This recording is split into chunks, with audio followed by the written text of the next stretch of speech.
today with my co-host. I am Sylvia Fatima Aho from the Voice of South Pacific, and we have introduced Ala yourself. Talo with Pacific Islander Health Board of Washington. Welcome, everybody, and happy lunchtime. Yes, this is the beginning of the program, with the King County Public Health. And we're so grateful, that we can continue working, with the King County Public Health. Thank you, Kate Cole, for connecting us. That's a communication specialist. Um, the opportunity that we have today, we will talk about the COVID and also the measles. And Deborah Belina is a program manager in the immunization program at Public Health. Ko ia kai ngā tonga ko tō pē mō whanonga mai, e tuku atu ai polokalamani I he lea e whā. We have 4 languages that we are all set, to put it out. But at first, we'll just doing our dialogue and asking questions about resources information that the King County Public Health has, and then all in English.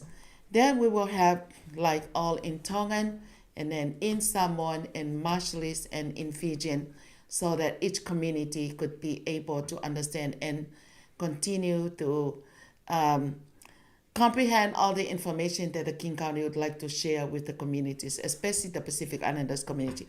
But before we start, we can have a little melodious song. Is that right, Ala? Yes, that is so right. Because there's no lunchroom with food. And then this conversation without music in the background, because it is so natural for us Pacific Islanders to play music, listen to some conversation or resources, and then dance along. So join us, dance your way, and then be ready for the information that we'll be sharing with you today. That is wonderful. We'll just play the song like maybe for 30 seconds, then we'll This is my continue on. comeback. Thank you so much Start yours for at your time and your newport.edu. patience, Deborah. And we look forward to have a great program with you and the Pacific Islanders. Right, Ala? Eh?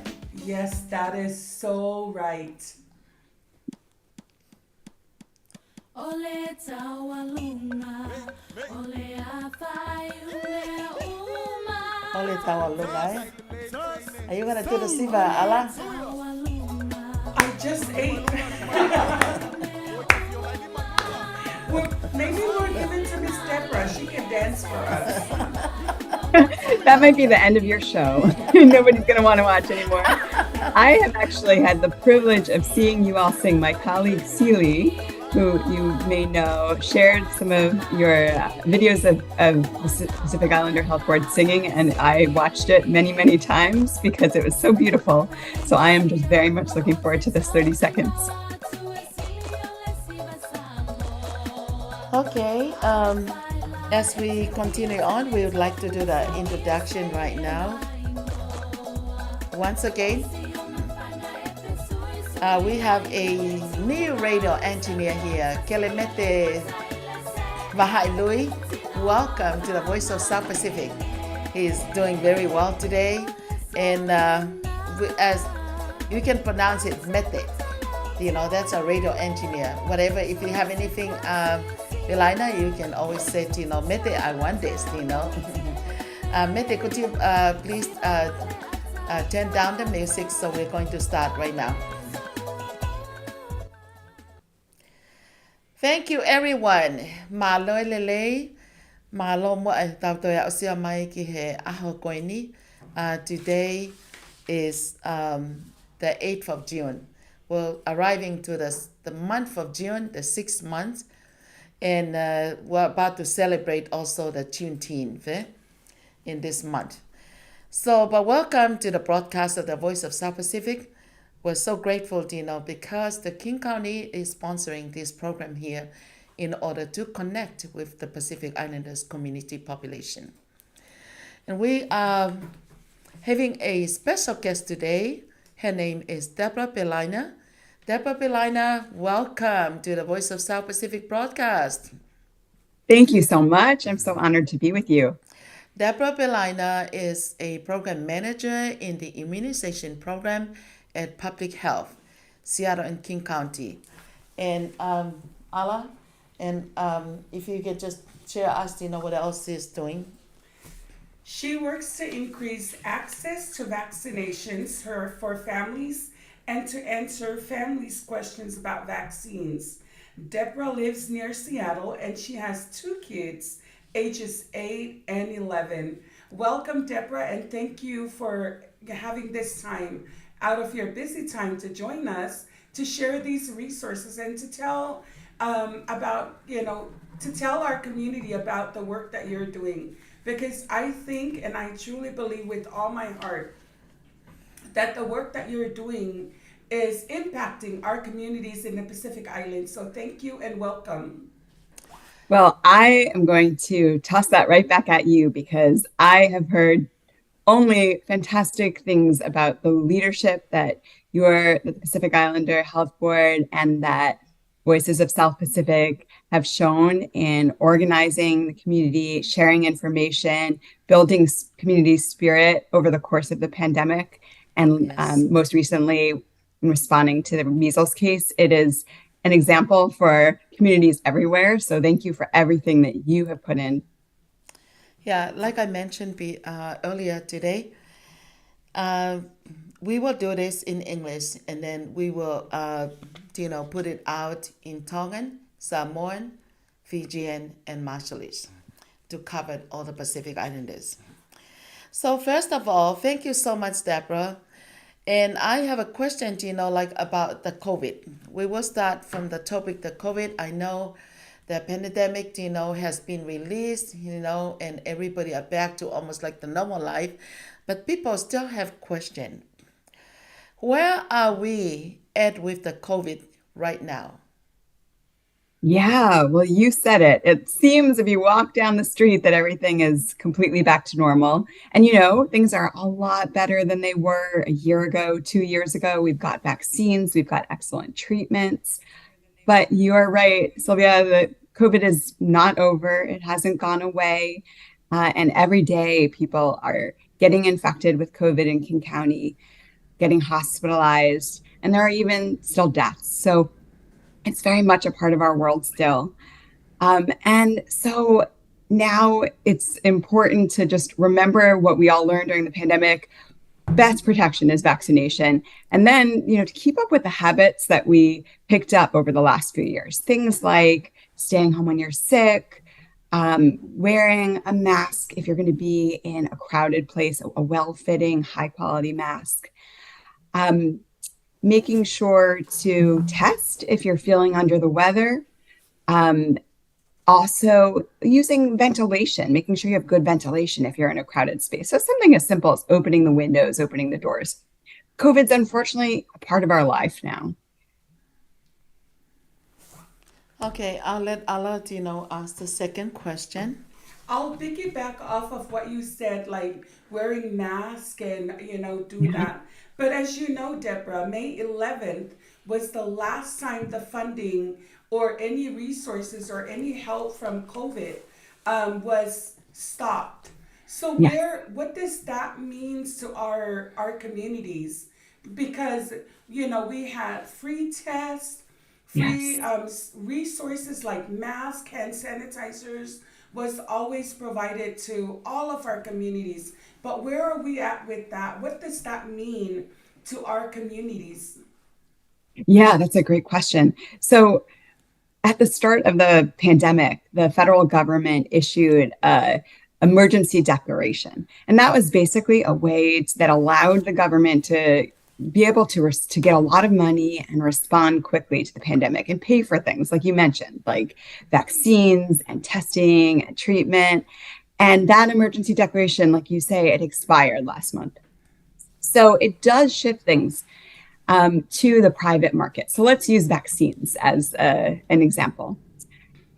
So when things move to the private market, it means that no longer is the federal government going to be paying for vaccines, but now doctors and pharmacies are going to pay for them directly. For us as individual, patients, we really won't see a difference. Most of us won't. Most pharmacies, most providers will continue to carry COVID vaccines. And if you're insured, whether you have Medicaid, Medicare, private insurance, you will be able to go to your doctor, go to your pharmacy and get vaccinated at no cost, just like before. So our doctors will see a difference. We won't see so much of a difference. Same is true for kids. In Washington State, COVID vaccine will be free for all or available at no cost for all kids up to age 18, which is great. So it'll be just like any other childhood vaccine. And for uninsured adults, there may be more limited options, but there will be options. So there are certain pharmacies, certain doctor's offices that uninsured adults can go to, and we'll stay tuned for more information on that. Yes. Thank you so much, Deborah. I have an important question here that I just saw somebody was just like writing. We heard that the federal public health emergency has come to an end. What does this mean, and how will this impact people here in King County?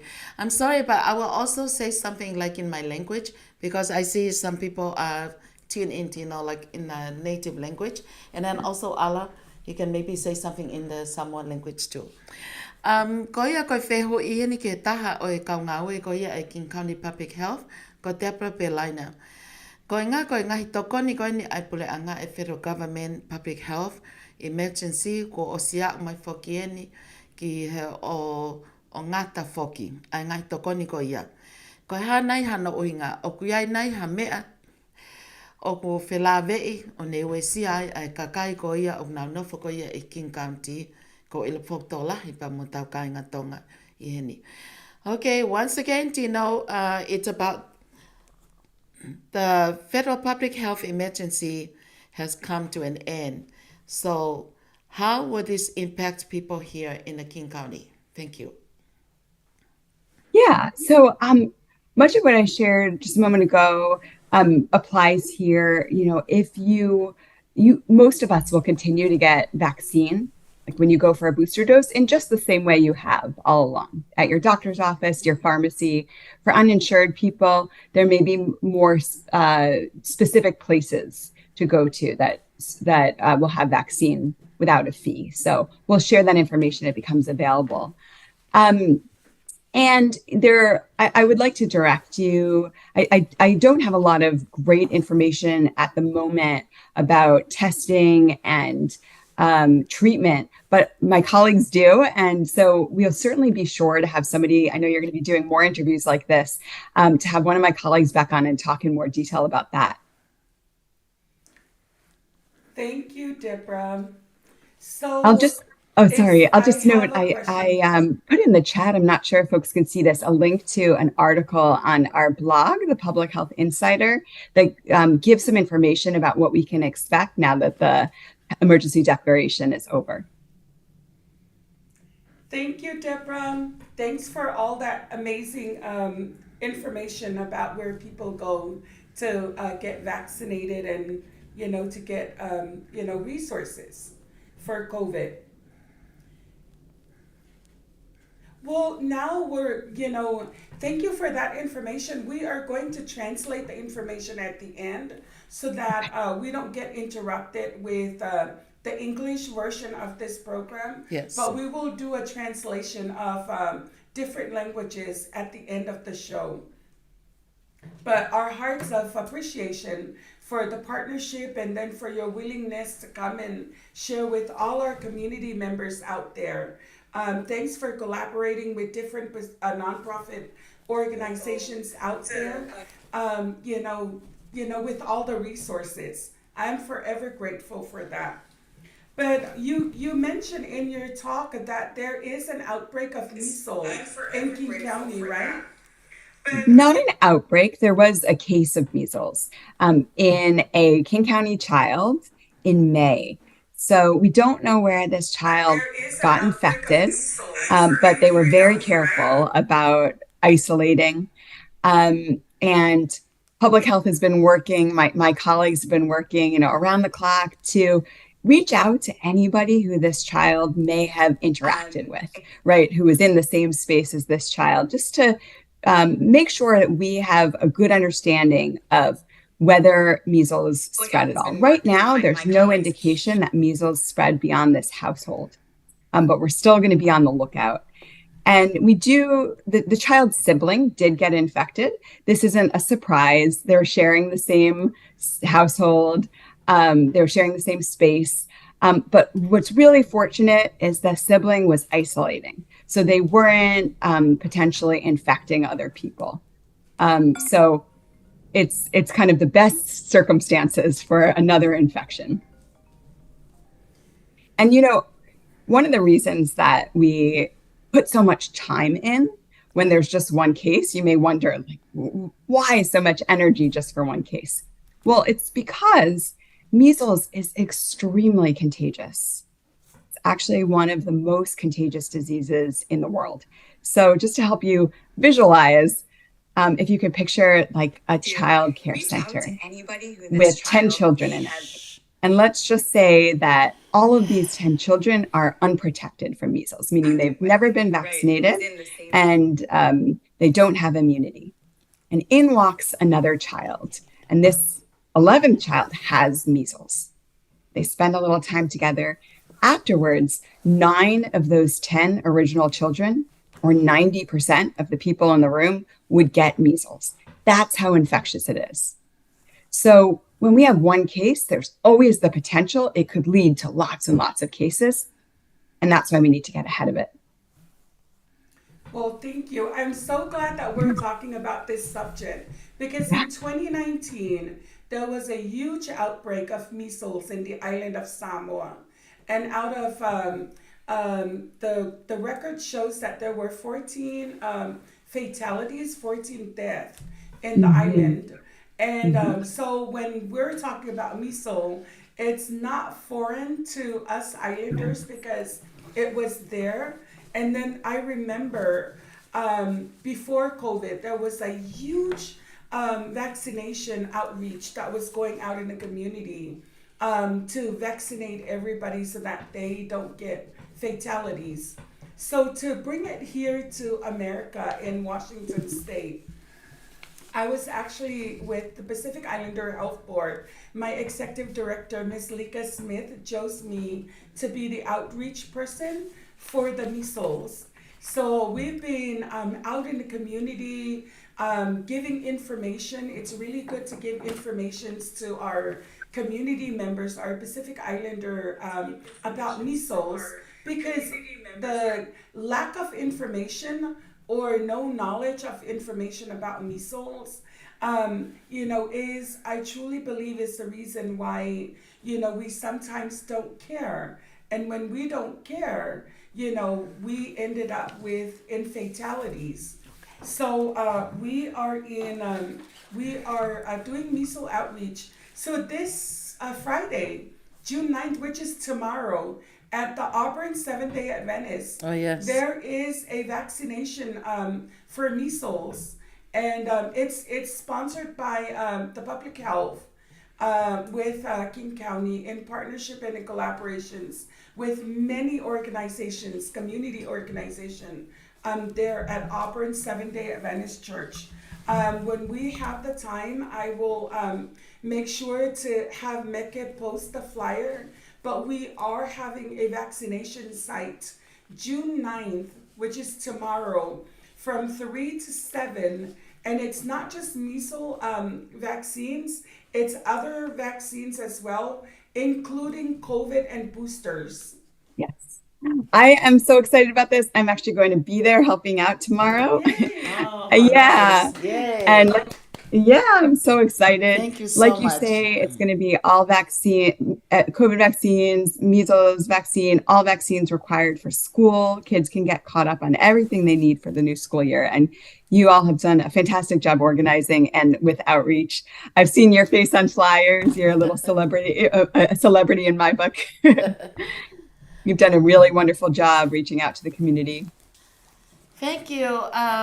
We'll take a little pause here, for about 10 seconds, and play a little melodious, music from the islands, and then we'll continue on with these two great topics today. This is the song is entitled, it's about Pacific South. Yeah, South Pacific. Sound from the South Pacific.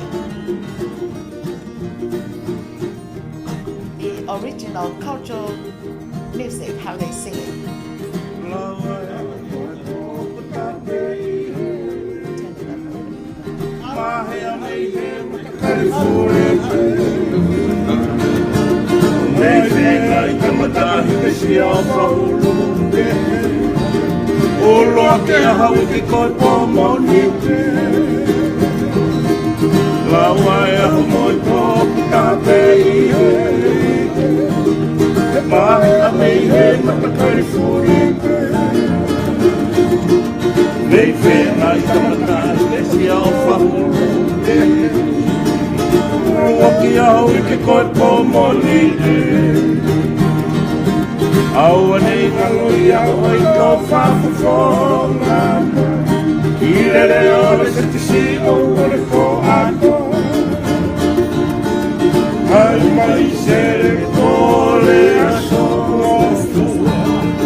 Now we're going to continue on with the next topic. We're going to talk about the measles. And for those of you that missed, the first part, we were talking about the current condition where the COVID is, and also some resources information about, the federal public health emergency has come to an end.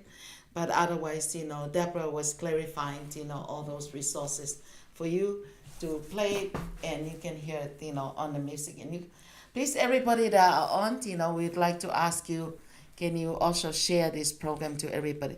Thank you, Tavaken and Pamela Paya, all the way to Salt Lake City, Utah. Thank you for joining us today. And also, Lina Palavi, Malo, thank you so much for joining us. Henry Yafosua, thank you. And Rachel Papa, thank you for joining us.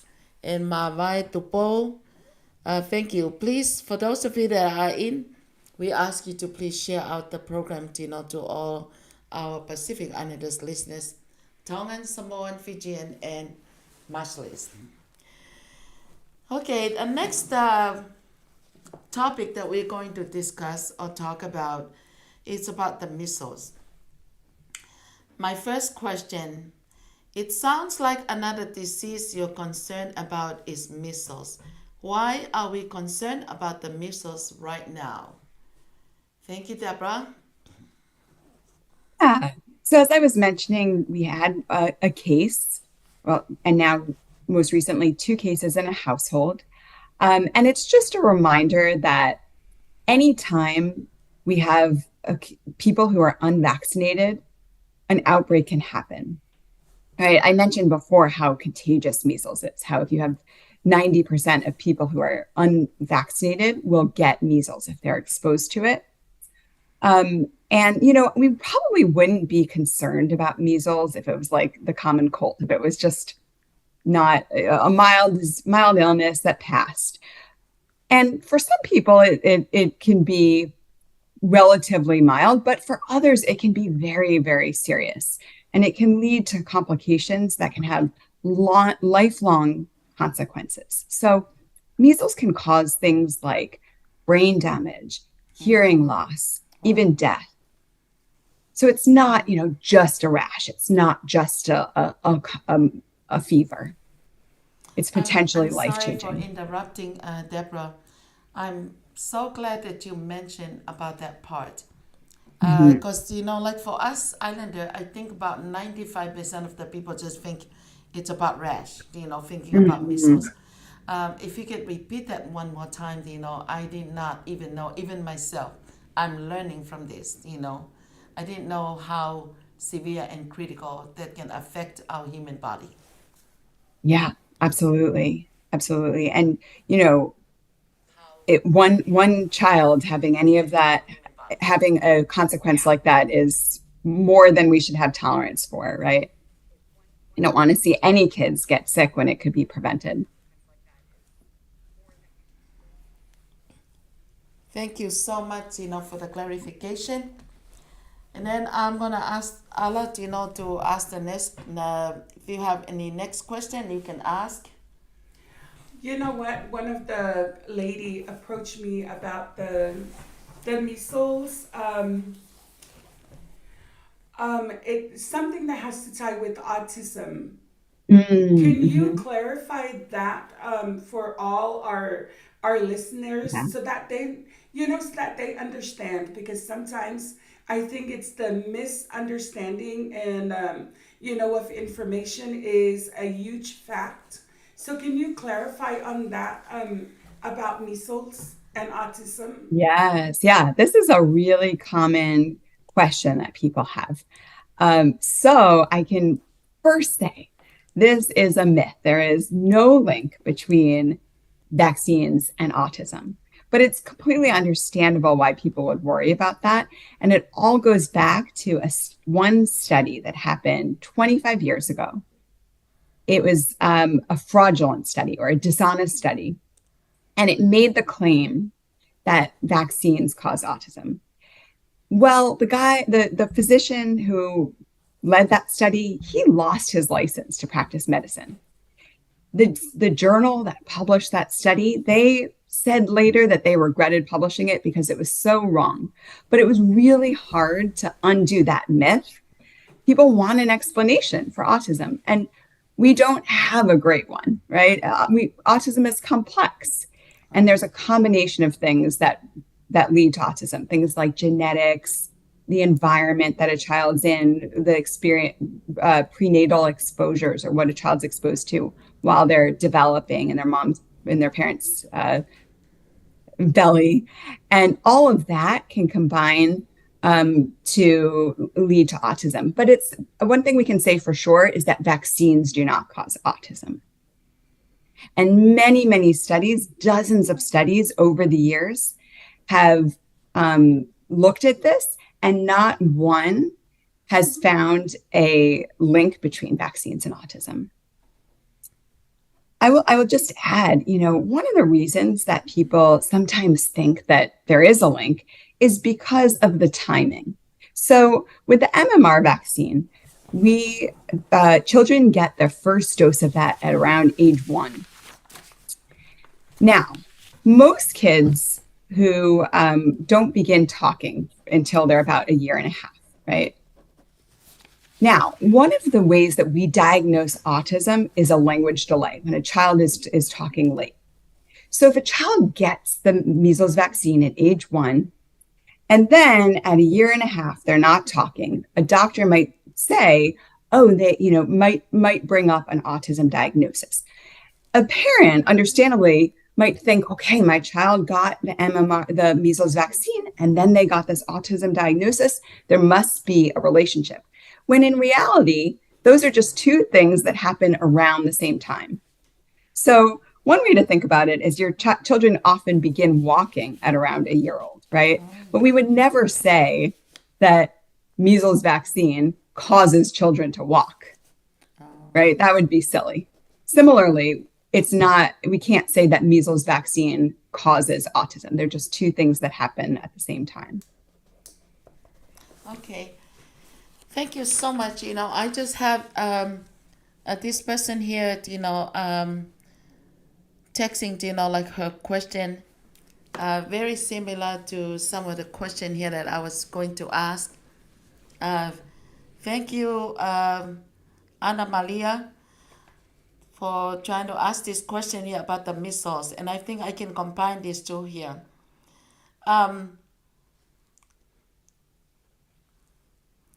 What are the symptoms of measles? You probably already talked about it, but they just, saying that she was late, did not pick up everything that you were explaining about. She came in late. And how do people protect themselves against measles? Yeah. So measles symptoms include a high fever, cold-like symptoms, a rash, as we talked about. That's sort of the trademark symptom. Also, spots inside the cheeks, usually, red, watery eyes. Those are typical symptoms. And then we talked earlier about some of the complications that can happen. So things like encephalitis, that's a swelling of the brain, pneumonia, which impacts a person's lungs and their ability to breathe.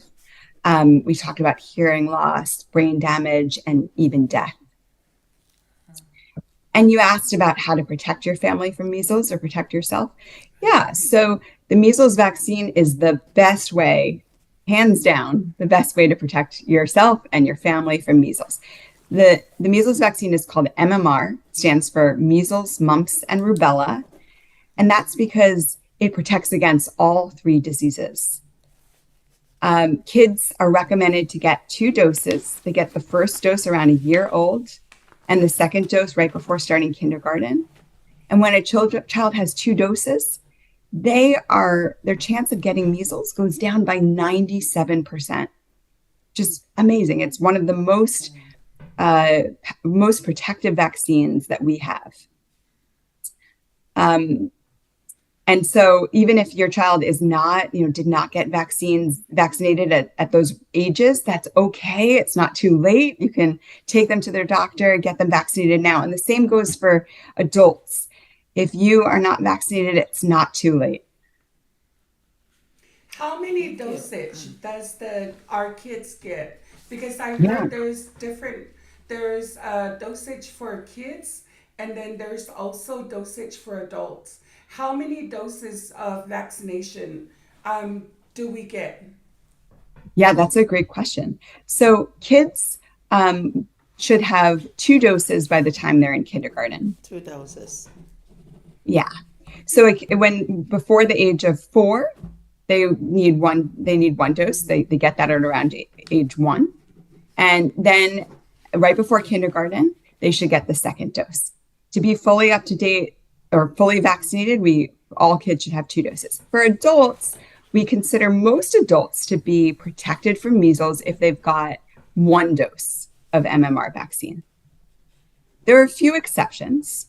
So some adults work in high-risk settings, places where they're more likely to be exposed to measles. Those adults need 2 doses.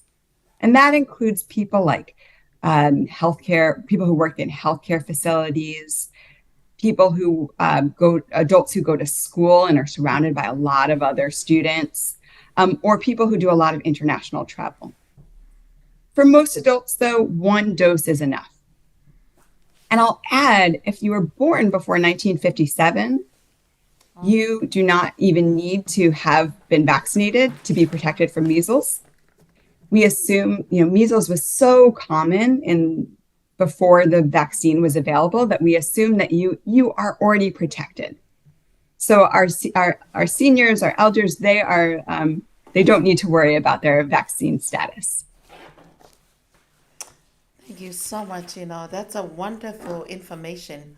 Out of all these years, that I've been working and reading a lot of the information about different chronic disease and everything, even the immunization. I'm so glad to hear about this, because I'm learning about, if you don't take care, it can cause swelling of the brain and also like brain damage. And I have seen some people in the community got affected with this one here,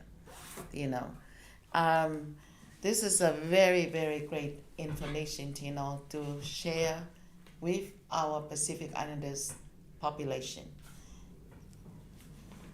Ala? Thank you so much, Deborah, for all these golden nuggets that you are sharing with us today. Yes. And this afternoon at lunchtime. And we are sharing these resources for all of our communities. There is a saying in our language, and it goes something like this. Esilile puipuia, nailole tongafitia. And it's always pertaining to the medical health field. This is a saying that our elders back home says, it's better to be protected now or do intervention or, now and then a fatality, and then we will then look for protection later. So Never this been work, anything more true. this work that we are doing right now, it's really crucial in our communities. Yes. And you know, on behalf of Miss Sylvia, Tiny Aho here, and all our communities leaders out in the community, we wanted to thank King County Public Health Yes. for always looking out for our communities of colors. So thank you, especially Pacific Islanders. Thank you so much for this moment, and I am looking forward to meeting you in person and Yes, shake your hand on me Friday. too. Like I said earlier, you're doing all the work. We're just supporting and admiring. So thank you for everything you're doing. And thank you to everyone who's listening for caring about this. So I wanted to give a huge shout out to first the King County Public Health, Yes. and then second to Pacific Islander Health Board of Washington, our executive director, and our team, because there is an amazing team there. Third, I wanted to give a shout out to Tosili Kalepo. He Yes. is one of ours that are in navigating with King County on the resources to give out. And then my heartfelt appreciation to my co-host and her our radio station here, because this is an avenue that's taking the information out to the community. So the Pacific voice of the Islanders. South Pacific, to all Pacific Islanders here in the Pacific Northwest, and then all over the world. So I wanted to thank, and then for our vaccines, it's free. Just in case somebody has a question for the vaccination site, I mean on tomorrow. I can't believe it's Friday tomorrow. I know. And And what time again, Ala? 3 p.m. to 7 p.m. It 3 is an p.m. to Auburn 7 p.m. Seven-Day Adventist. So here's the address. It's 402 Can you type it in? 29th Street Southeast, Auburn, Washington 98002. So check out the vaccination site. It's not just vaccine. We turn it into a health fair because, you know, nowadays we are all struggling and we are all in need of resources. So there is a lot of stuff there. Hands out and my heart of appreciation to all my navigators, community navigators, to Miss Vicky Navarro, Mohammed, Sister Emma, representing different communities of colors, doing some amazing work in the community. So thank you. So Sylvia, I am forever grateful for having me share this, you know, space with you. And I wanted to say our young people are rising up to their calling. Yes. So we wanted to thank our technician behind the scene that makes me and Sylvia looks so nice on this platform. So thank you so much, Meke, for this wonderful opportunity. Sorry, Ala, but I know that he has a question. You know, before you know, this coming from the generation, you know, about like you mentioned something about like the mental health support or something like that. That's that's the right people, you know. Although this is the immunization program manager, but you can ask because he's from the King County Public Health. That those are matters, you know. Those are topics, you know, that are very important, you know, to our community. Yeah, one question I have is for the Asian Pacific Islander group people, what resources are there out there for mental health and chemical dependency? Mm-hmm. I am not the very best person to answer that, but I see my colleague Kate is right here. That's a great Hi, question. Kate. I'm definitely not an expert on that, but I do want to say that yesterday we published a blog post, which I'll share the link in just a moment, that talks about different resources for people if you or your family member are struggling with substance use disorder or addiction or depression. And so it has some free phone numbers that you can call to get guidance, or, if someone is experiencing addiction, to even get referrals to treatment centers. And so I'll put that link in our Zoom chat here. And if somebody is able to share that out with the broader Voices of the South Pacific Facebook group, that would be wonderful. Oh, that's wonderful. Yeah, I know that it's not like a related question to the topic that we're discussing today, but it's just like some question to, to maybe throw it out there to maybe check it out on our future program, upcoming program.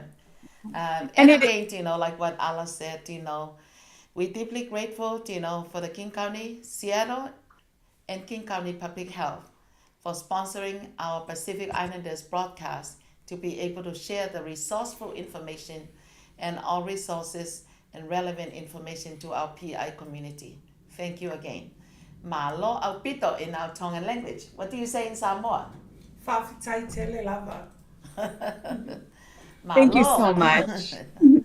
Goodbye. Thank you. Thank you so much. Is It was there a real anything honor to else spend that this you time with wanted you. to Thank you. share? I don't think so. I don't think so. Thank you so much. We really appreciate it. Have a good afternoon. And yeah, I look forward to a wonderful day tomorrow, and I hope to see many of you there. Yeah. Bye.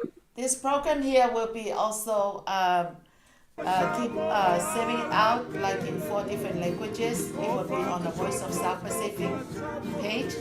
It's on Facebook. Also, it's on YouTube Live. So thank you again, and we look forward to seeing you tomorrow, and many more things. Like Thank we you. always have a program. With them. You will be going on once a week. You can see that, or you just go to the page and see that. But we'll keep sharing it. Because this information is not like a one-time information, right, Alan? Yes. This is a continuing education information to help our community abroad. All right. Live Thanks in a again. healthy Take and care. better Have a life. wonderful day. Thank you, and have a great weekend. Thank you. Bye. Thank you, Kate. Thank you. Thank you, Deborah.